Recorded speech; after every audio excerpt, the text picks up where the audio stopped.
Okay, we're going to do mic to monitors. Now, I ended the previous video saying maybe bring down the mic to mains. I'm actually going to say maybe you should leave it up and you're talking through the mains so that you don't sabotage yourself later on in the practical exam. You can leave it up at a safe level, and you can always just mute the mains. So they're just muted, so it's easier to hear the monitors as you're working through to the monitors. So to put this mic to the monitors, we're going to put it on mix 1 going out output 1 to your floor wedge. Let's go over here and find the master for mix 1. Mix 1 is also called bus 1. And it's this guy. We're going to bring it up to Unity. We're going to unmute it.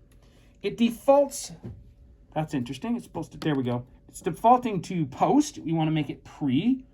So to do that, 2 ways to do it. You can hit the home key and tab over to the config tab, also achieved by hitting the view for config. And we want to make it pre-fader. It's a monitor sense going to monitors. Most of the time it's pre-fader. Confirm, are you sure? Yeah. So now I've made that mix pre-fader, and I don't know why it's not red. I don't fully understand the console always. But anyway, I've got bus 1 pre-fader, and I want to put a graphic EQ across it. So go to your effects processor. And let's find one of these dual graphics.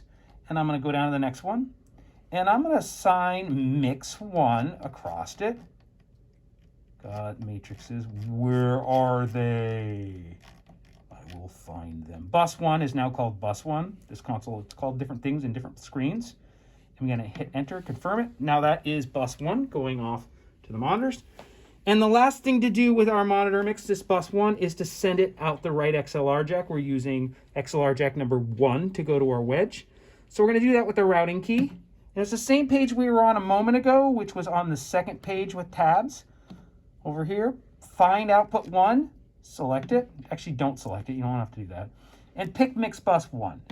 At this point, I should be able to send to mix bus 1.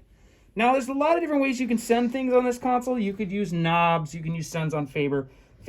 In this practical, I would like you to send to the monitor mix using sends on fader. So select fader flip. Select the mix bus you're on. Now, send it to the speaker. Cool, I did it. I'm actually going to leave that up as I did before. And if I'm doing any more testing and checking, like the next step is going to be putting to the mains, you can always mute the master for that monitor mix. And you know everything is up and working, so when you get back to needing it a moment later in the practical exam, you'll be able to just turn it on and you'll have the monitor mix work. Fantastic. Take yourself out of fader flip, and we'll go to the next video.